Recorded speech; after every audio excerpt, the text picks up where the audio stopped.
Hello, my name is Mary and I am the knitting designer and podcaster behind Kino Knits. This is a video tutorial that will show you how to do a 3-needle bind-off. It's a technique I use in a few of my patterns, including the Shake It Off pattern. This right here is the cap for the cocktail shaker, and a 3-needle bind-off is what I use to finish it off. So the first thing you're going to want to do is arrange your stitches onto 2 needles. You're going to want to have equal number of stitches on each needle. In this case, there's 10 on each needle, and I have the working yarn on the back needle. Now, this was a tiny circumference, so I used DP but this could just as easily be 2 circular needles or a magic loop, but you want the points on the right side. Then you're going to need a 3rd needle, a working needle. What you're going to do is scoot your stitches to the edge, and you're going to be knitting 2 together across the whole thing, but instead of 2 stitches next to each other, you're going to knit 1 stitch from each needle.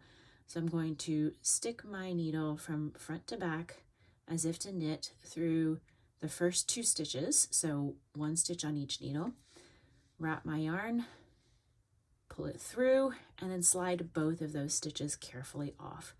That's the first step. Then I will repeat that. Knit the next 2 stitches together, 1 from each needle, pull through, whoops, it slipped up there, pull through, slide off the left needle. But now I'm going to take the 2nd stitch on my right needle and pass it over the first as if I'm binding off. It doesn't really matter which of the left needles you use to grab it, just use whichever one feels comfortable.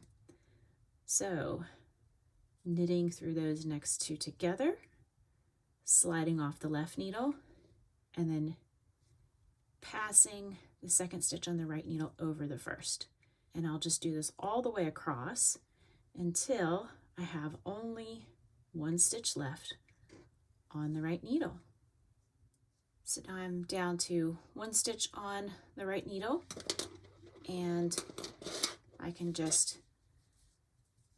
thread my yarn through that loop and pull it tight.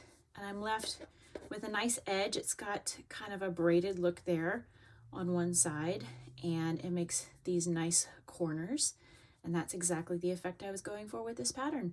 Next thing to do would just be to cut this yarn and weave in the tail. This has been a 3-needle bind-off.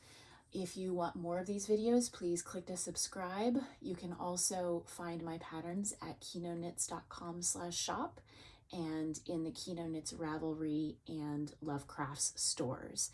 You can sign up for my newsletter at kinoknits.com/newsletter. Thanks so much. Bye-bye.